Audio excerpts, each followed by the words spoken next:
Yeah, this is early AM. You know, this is in the oil town where I live. You know, all the diesel engines all running, warming up. Town coming to life.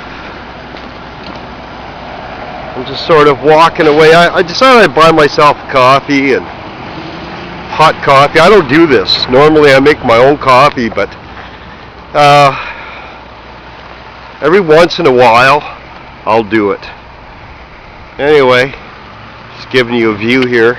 I'm sure most of you familiar with my videos have seen enough of my little town. Yeah, got myself a few things from the store.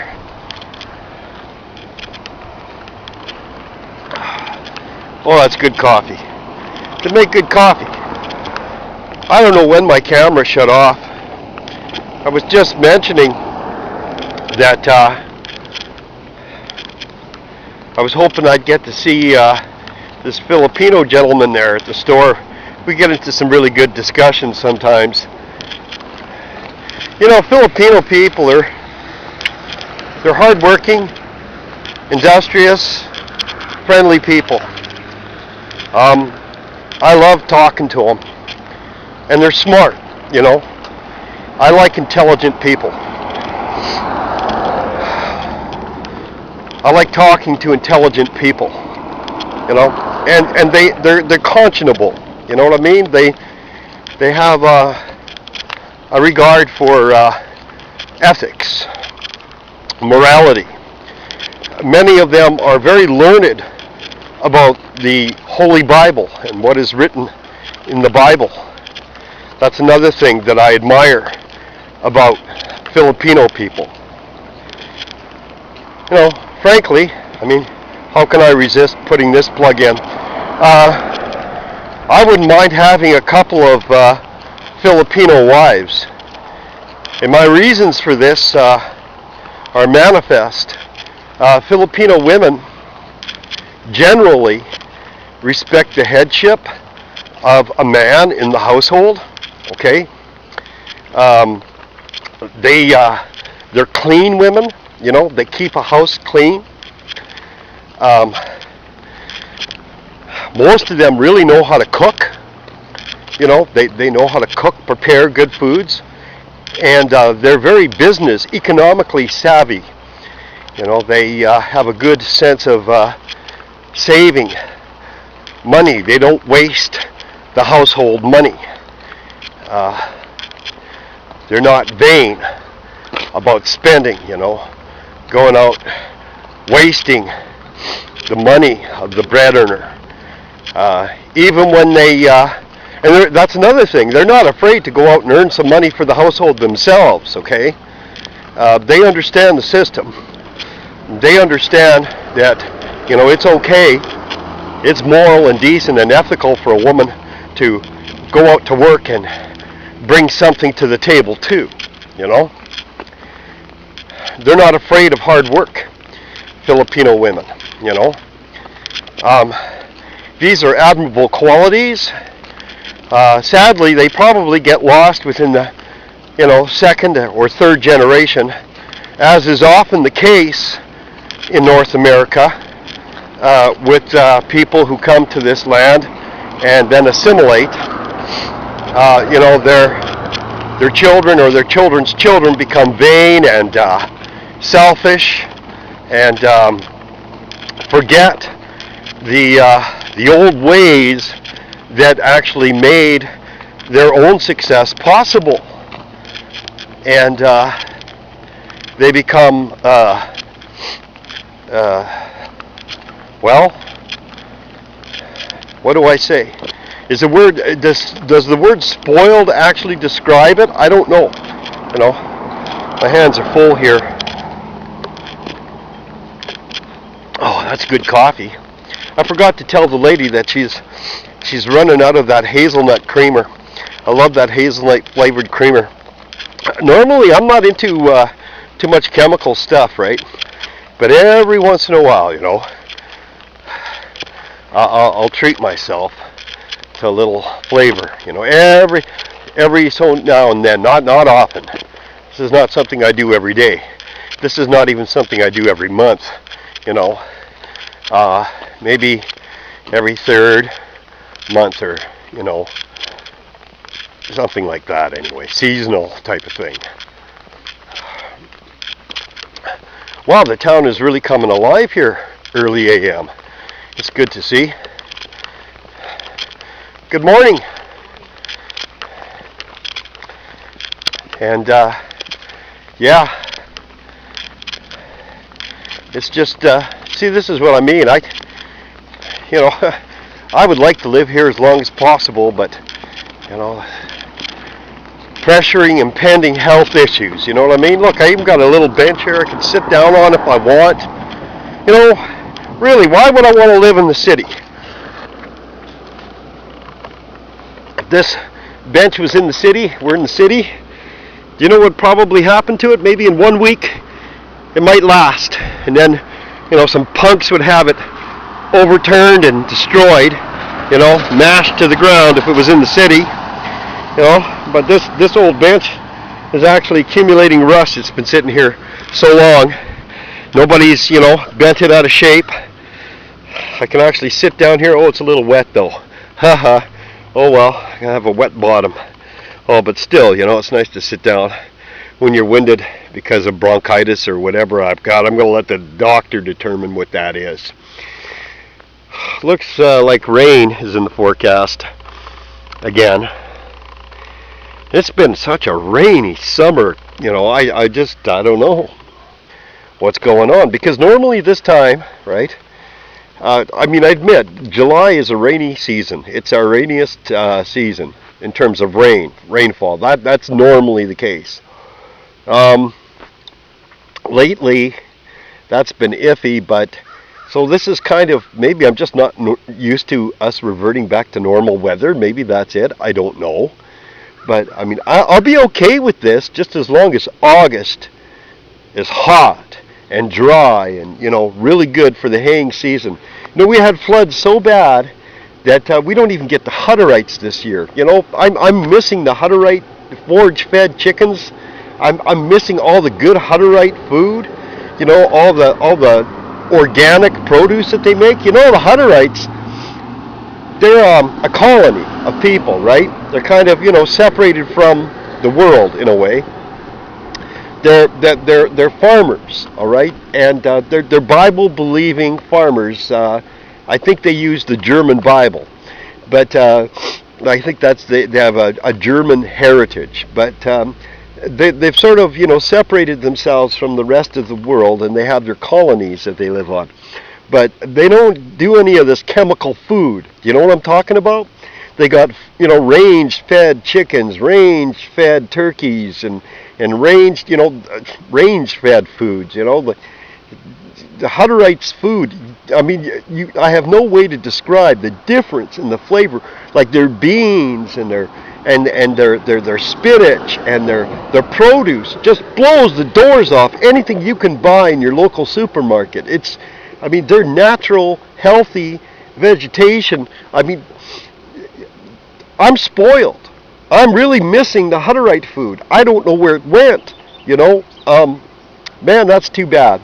I really do miss the Hutterite food.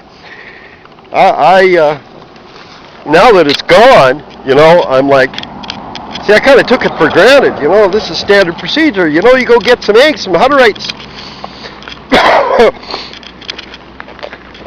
Crack open the eggs, nice orange centers, you know, because their chickens are range fed, right?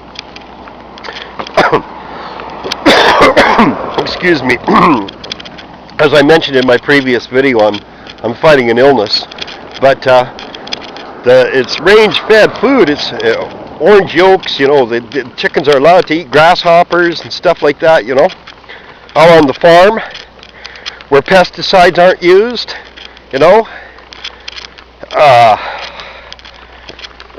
Hutterites have just naturally, you know, used organic techniques, methods of farming. Their food is just incomparable. So Now that it's gone, I'm missing it. You know, I'm missing it. These floods that we've had this year, I mean, they really devastated the southern half of the province.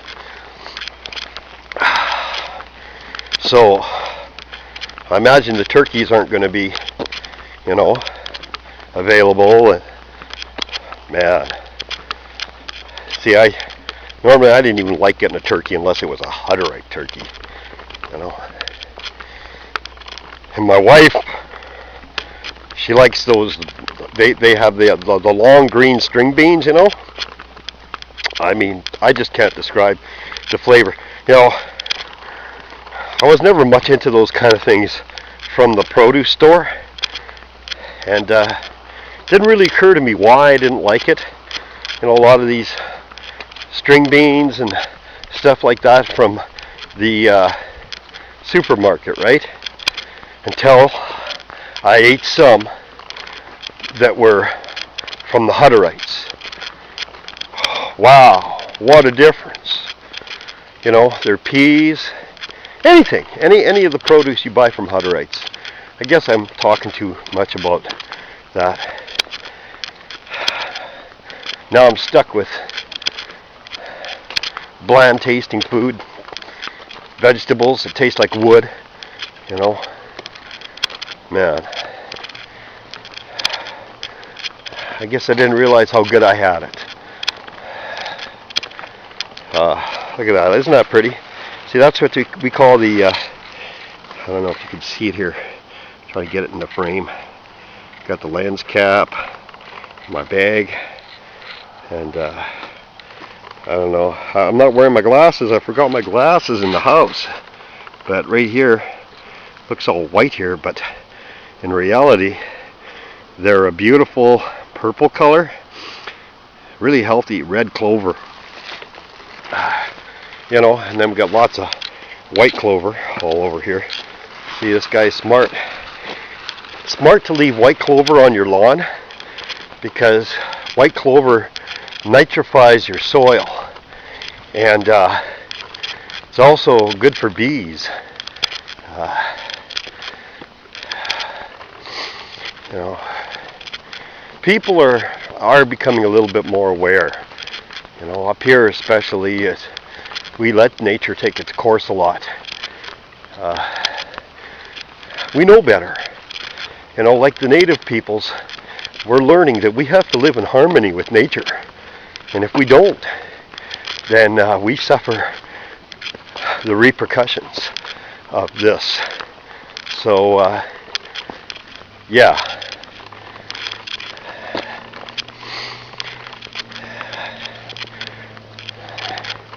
Yeah, the wife is on me about returning to the city, but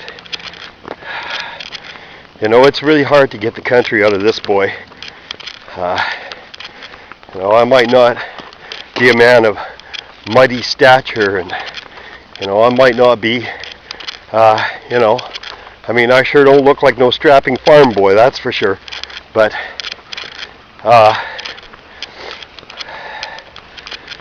you can't get it out of me. You cannot get the country out of this kid. You'll never do it. See, I was raised early on up as a child. I had a rather unique privilege because I lived in the city pretty much chiefly for educational purposes. All right? But my folks, they had a cabin out in the country. So, I'd miss school on Mondays and Fridays quite a bit. So, almost, I mean, you got to consider long weekends and, you know, other parts of the season where you didn't go to school, spring break, you know, things like that. I have to be honest and say I've lived pretty much half my life in the city, half my life in the country.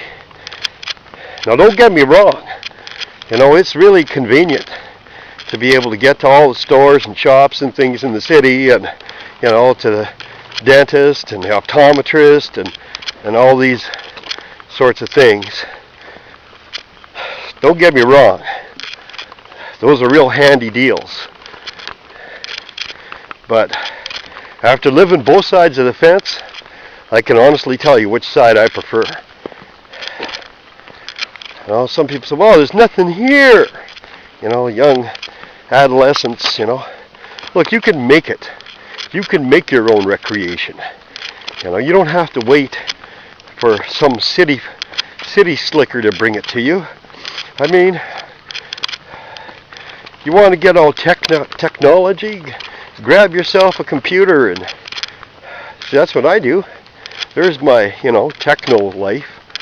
But balance, balance that computer with a few nature walks, get out there, get fishing, go camping. Enjoy these things while you can. Enjoy them while they're still here. I don't know how much longer they're going to be around. We got a little mini quad, eh? Isn't that cute? See? It's a little tiny mini quad this guy's got. I don't know if I got it. Oh, no, I'm on Zoom. I didn't realize I'm on Zoom. Okay. Isn't that cute? I think that's cute. That's a kid's quad. See? Living in an oil town. It's culture. Culture. Kids can drive around on their quads up here, out in the bush, enjoy themselves. I hear that's the way it is up in Alaska too. Same way. Kids get to drive around on their quads and, go hunting and fishing. And